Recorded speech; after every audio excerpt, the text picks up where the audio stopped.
Manchester City 2, Manchester United 1. Steph, a difficult game, this game, and we come up losers. What's your thoughts and feelings on the game? It's probably an ironic thing to say, but I'm first and foremost, I'm proud of my players. I say my players as if they're my players. I'm proud of our team.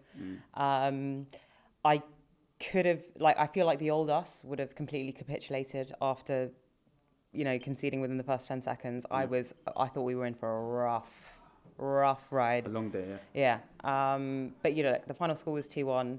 And the biggest compliment that was paid to me today was a text from my father, who supports Man City. My family split down the middle. Oh, that's difficult. Yeah, no, seriously, my family split down the middle. So aside from my immediate family, most of them live in Manchester, so they're completely split down the middle. But the biggest compliment, the biggest takeaway for me was my dad texting me just now and being like, it was closer than we thought. I mean, listen, I'm clutching. But I think it's just such a shame.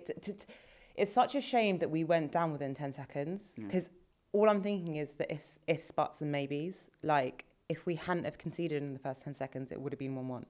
Well, what do you think that speaks to, though? This is a big game. It's a final. You have to want to, start well. And to concede so early, what do you think that kind of speaks to from the players and just the team as a whole? They weren't ready. They weren't switched on. I don't think, when people say the game starts the moment you step on a pitch, I don't even think that was drilled into them. As soon as that was play to the whistle, as soon as that whistle goes, it's game on. There's no friends, you're enemies. Don't be sleeping, don't be ball watching, don't lose 2 headers in a row, and then watch the ball go into the back of the net. I mean, it was shocking. I thought I was dreaming. Honestly, I thought it was not a dream, it was a nightmare. It was a nightmare. Well, the nightmare starts to continue after we... actually, let's speak about the situation that leads to the goal. And it's 1-1 before half-time. Leading up to half-time, sorry. I mean, Bruno Fernandes scores a penalty. I think it's well worked by Wan-Bissaka. Any positives in terms of how we kind of managed to turn things around after conceding so early? 100%. 100%. I do think that... It's hard. It's hard for me to stand here. We've just lost the FA Cup final. And, City might go on and win the treble. It's hard to give any positives. But look, one positive is that we, like I said, we didn't capitulate. It wasn't 2-0. It wasn't 3-0. It wasn't 4-0. It wasn't like we conceded 6 goals on one half, like against Liverpool. Do you know what I mean? I was a bit disappointed, to be honest with you, after we went 1-0 down within the first 10 seconds, that our older players or our more seasoned players, our more experienced players, did not rally the troops. It was only when David De Gea went down clutching his ankle.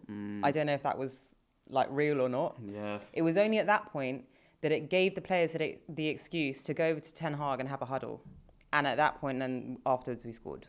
We equalised, right? And to me, it shouldn't be up to the manager. It shouldn't have to be that the players are going for a team huddle on the touchline with the manager. There should be players in that team on the pitch who are capable of giving that speech, who are capable of organising our team.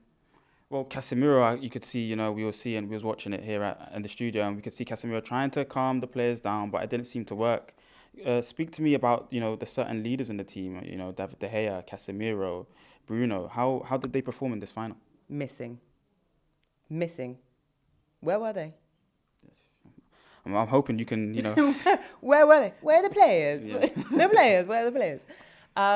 Look, I mean, out of the three names you gave me, the Brunos, the Casemiros, the De Geas, I would say one player comes out of that reasonably positively, and that's Casemiro. Bruno, for me, today, I don't even want to pinpoint him, though, because it's not even just him, but look, I said it during the live stream. We go 1-0 down within 10 seconds. We're in an FA Cup final Manchester derby, and Bruno wants to do flicks and tricks after we've just conceded. And we're trying to get out of our own half, and he's doing fancy shit. No. You're our captain. You shouldn't be doing that. Instead, you should be caressing the ball, caring for the ball, keeping hold of the ball, and telling our players to calm down and not leaving it up to Casemiro to do that. So going back to what you're saying before, the nightmare continues in a way. A set piece, for me, completely uncharacteristic of Man City's style of play. David De Gea maybe a little bit. Some people saying at fault for that, but talk to me about that second goal from City.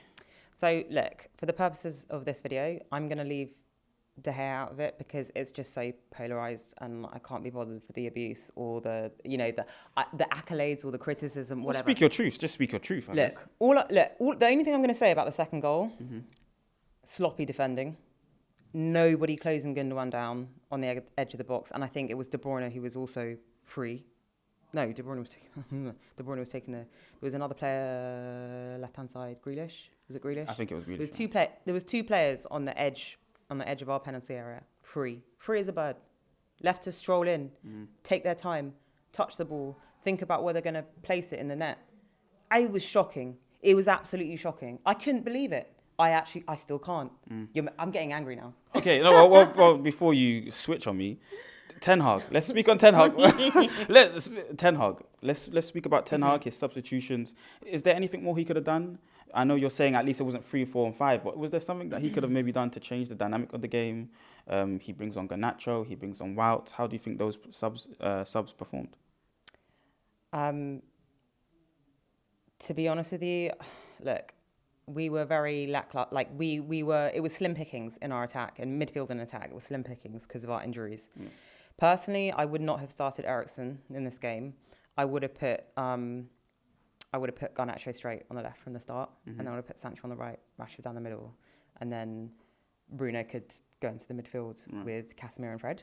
That's what I would have done. Like, I'm not the manager, I get it. However, Erik Ten Hag chooses to start that way. That's fine. I would have hoped that he would have made the substitution for Eriksen at the start of the second half.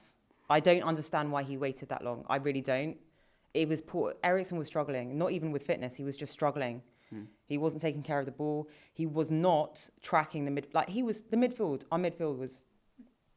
It was a massive gap in the midfield. It was a bagel. It was a hole. So. Okay, just to finish, any positives on any not top performers, but a decent performance in the game today for us? Garnacho coming on. Garnacho coming on. But even then, that's like it's a what if but.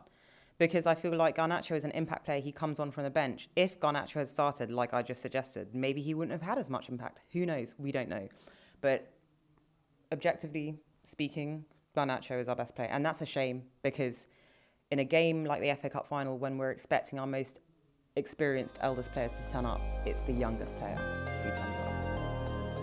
That's it, guys. 2-1.